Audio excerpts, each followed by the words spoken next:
धनबाद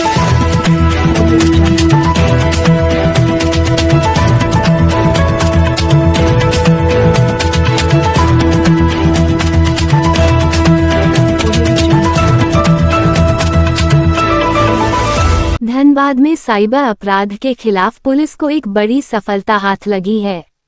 दिनांक 23 दिसंबर 2025 को दोपहर करीब 1:30 बजे पुलिस को गुप्त सूचना मिली कि खालसा होटल के समीप स्थित मां शांति गेस्ट हाउस में कुछ युवक मिलकर साइबर ठगी की गतिविधियों को अंजाम दे रहे हैं।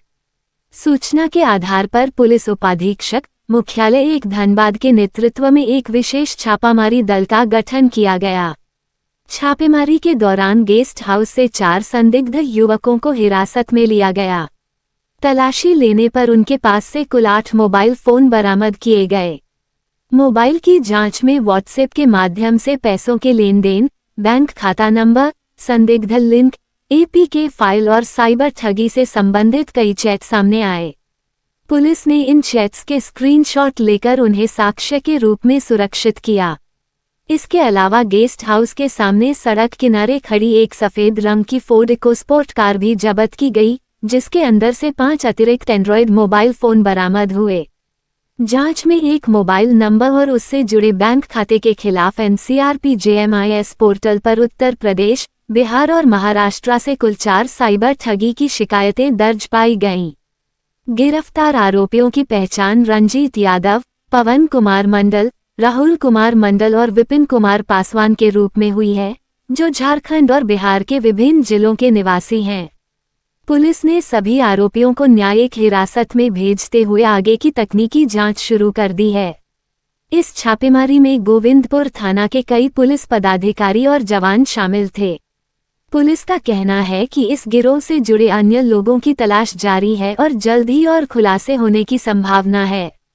अभियान चलाया जा रहा है। उसी परसों सघन अभियान के दौरान कल एक गेस्ट हाउस में खालसा होटल के पास में कुछ साइबर अपराधी पकड़े गए। ये साइबर अपराध कर्मी क्रमशः 3 गिरिडीह के और एक आपका बिहार का है, और इनके पास से काफी इंक्रिमिनेटिंग मटेरियल भी मिला है।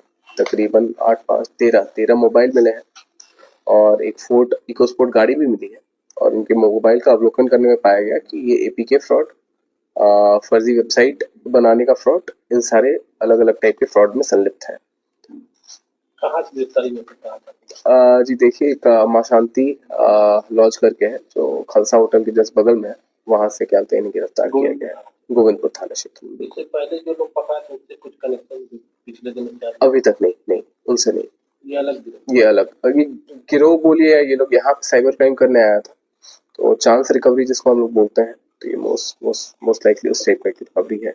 किस तरह के एपीके फाइल ये इस्तेमाल कर लोगों से फ्रॉड करते हैं? जी देखिए, जो एपीके फाइल का फ्रॉड चलता है वो आपका बेसिकली एसएमएस फॉरवर्डर ऐप होता है, जो कि जिसको हम लोग रैट बोलते हैं, रिमोट एक्सेस ट्रोजन बोलते हैं। तो एक आरएटी टाइप का वो एपीके फाइल रहता है, जिसको ये लोग क्या होता है सोशल इंजीनियरिंग के माध्यम से जो आपके विक्टिम्स होते हैं, विक्टिम्स को इंस्टॉल कराया जाता है। और विक्टिम जैसे ही उस एप्लीकेशन को इंस्टॉल करते हैं तो उनका सारा एसएमएस वगैरह उस particular command and control server पे फॉरवर्ड होने लगता है, और इसके बाद वो जो मोबाइल है, मोबाइल का यूपीआई बाइंडिंग वहां पे हो जाता है। अभी तक कितना ठगी कर पाए? जी देखिए, क्या होता है इसमें NCCRP national crime cyber crime reporting portal पे इनका ये चेक किया गया, तो एक अभियुक्त का जो अकाउंट है उससे तकरीबन 3 एक्नॉलेजमेंट नंबर हमें प्राप्त हुआ। कहने का मतलब 3 अलग अलग साइबर कंप्लेंट्स उस पर्टिकुलर अकाउंट के विरुद्ध मिले हैं ऑल ओवर इंडिया। फिर दूसरे अभियुक्त का भी जो अकाउंट नंबर है उससे भी संबंधित एक एक्नॉलेजमेंट नंबर मिला हुआ है हमें। कितना का लगभग ठगी थी? वो इन्वेस्टिगेशन के क्रम में सामने आएगा, है ना, तो वो उसके लिए एनसीसीआरपी से हम लोग को और डेटा हम लोग को एकत्रित करना पड़ेगा। तब देखा जा रहा है कि एपीके जो फाइल है, जैसे बैंक रिवॉर्ड है या फिर अन्य तरह के जो एपीके फाइल आता है, उससे लोगों से ठगी हो रही है।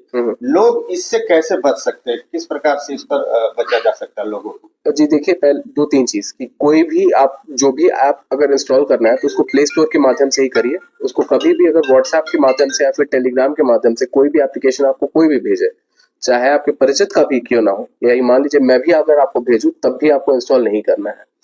मैं भी अगर भेजूं, ये क्यों मैं बोल रहा हूँ, क्योंकि कुछ एप्लीकेशंस काफी ज्यादा एडवांस हो गए हैं, तो apart from just being SMS forwarder, ये एक सेल्फ सेल्फ रेप्लिकेटिंग वर्म के तरह भी बिहेव करते हैं। कहने का मतलब, मान लीजिए अगर मेरा मोबाइल इन्फेक्ट हो गया तो वो ऑटोमेटिकली मेरे कॉन्टैक्ट लिस्ट में जितने भी लोग हैं वो एपीके उन लोग को फॉरवर्ड हो जाएगा, राइट। तो इसीलिए मैंने बोला कि चाहे आपके परिचित का भी क्यों ना हो, अगर कोई एपीके आपको व्हाट्सएप या फिर टेलीग्राम के माध्यम से कोई भी भेजे, उसको कभी इंस्टॉल नहीं करना है।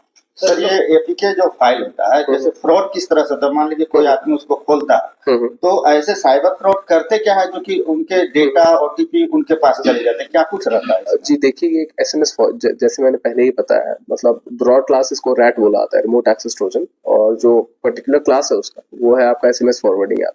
होता यह है कि मान लीजिए मैं बैंक का क्या होता है अधिकारी बन के आपको कॉल करता हूँ, मैं बोलता हूँ कि अगर आपको अपना क्रेडिट कार्ड ये कराना है, क्या उसको बोलते हैं, अद्यतन कराना है, एनहांस का जो भी कराना है, तो आप बैंक का एप्लीकेशन डाउनलोड करिए जो मैं आपको भेज रहा हूँ, आप उसको इंस्टॉल करेंगे। तो आप कायदे से मैं आपको भेजता हूँ, आप उसको इंस्टॉल करने का ऑप्शन आएगा, आप इंस्टॉल करेंगे, उसके बाद होगा क्या कि आपका जितना एसएमएस है वो एक कमांड एंड कंट्रोल सर्वर रहता है, उसमें फॉरवर्ड हो जाता है। तो बेसिकली यूपीआई बाइंडिंग के लिए ये बहुत ज्यादा जरूरी होता है, क्योंकि यूपीआई इज बाउंड टू आपका जो मोबाइल है। सर, जो पढ़े लिखे हैं या कुछ कम पढ़े लिखे हैं, किससे पता चला? सॉरी, दोबारा ये बोलिए। जो है पकड़ा है, ये अधिक पढ़े सारे लिखे ग्रेजुएट लेवल है, सारे ग्रेजुएट है, पढ़े लिखे लोग भी पढ़े लिखे, बिल्कुल। और ये देखिए काफी सोफिस्टिकेटेड लेवल है ये साइबर क्राइम का, क्योंकि एपीके वगैरह लिखना या फिर ये फर्जी एपीके जो लिख रहे हैं, ये हमारे और आपके भी लेवल की बात नहीं है। इसमें कंप्यूटर साइंस का अच्छा खासा ज्ञान चाहिए। और इसमें देखिए, मैं पहले भी बता दूं, 2023 में जब एपीके बेस्ड फ्रॉड का पहली बार खुलासा हुआ था, उस समय झारखंड सीआईडी इस पे वर्क कर रही थी, तो ये पता चला था कि एपीके उस समय 2023 में जो 3 लड़के लिखे थे, उसमें से एक बंदा अपना यही का था, गोविंदपुर का ही था, और वो बीसीए का स्टूडेंट था। तो इसमें पढ़ाई लिखाई से ज्यादा मतलब नहीं है। और एक बोकारो का भी था जो आपका क्लास 12th पास था, है ना। तो चाहे कोई कितना भी मतलब पढ़ा लिखा हो, इंटरनेट के माध्यम से आजकल इस टाइप के कोर्सेज रहते हैं कि कोई भी एप्लीकेशन डेवलप करना सीख जाता है। जो धराया है